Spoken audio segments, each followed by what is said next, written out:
Wahana Lingkungan Hidup atau WALHI meminta pemerintah tegas membongkar pagar laut yang membentang sepanjang 30,16 km di perairan Kabupaten Tangerang, Banten. Alasannya, pagar laut ini diduga melanggar aturan tata ruang laut.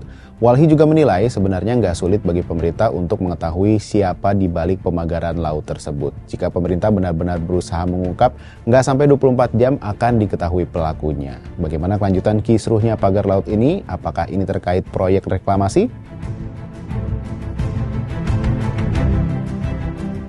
Dalam unggahan di media sosial X, WALHI menduga keberadaan pagar bambu itu ada kaitannya dengan upaya reklamasi. Kepada Kompas, Direktur Eksekutif WALHI Zenzi Suhadi Jumat 10 Januari 2025 mengatakan para pengembang sebenarnya tidak akan berani melakukan sesuatu sebelum ada lampu hijau dari unsur pemerintahan. Dan pemagaran itu dinilai sudah melalui komunikasi di antara mereka.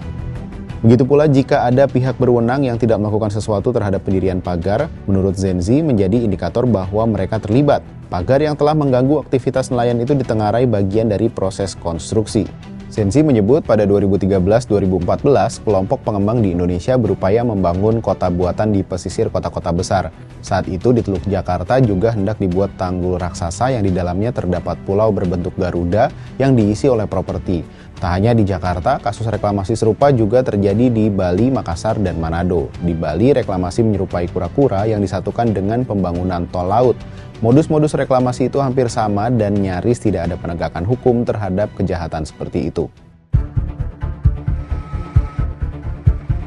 Menurut WALHI, deretan kegiatan reklamasi bisa mengakibatkan dua kerusakan. Pertama, di lokasi yang diuruk bakal mengalami perubahan arus laut yang mengganggu aktivitas nelayan. Kedua, pulau-pulau kecil di sekitarnya yang pasirnya dikeruk juga bakal terimbas.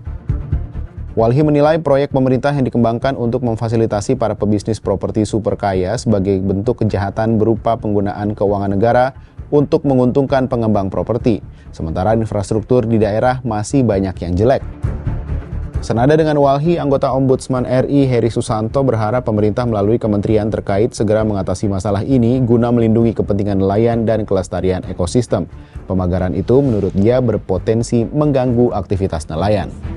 Ombudsman terus menyoroti pemagaran laut dan menyebut isu itu tak lepas dari bentuk pelanggaran hak masyarakat yang sering kali diabaikan dalam pengambilan keputusan.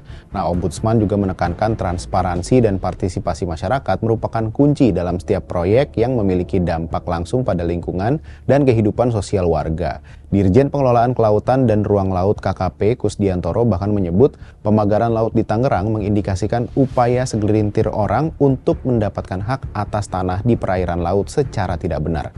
Lantas, gimana ya solusinya? Sampai jumpa di Bahas Peristiwa berikutnya.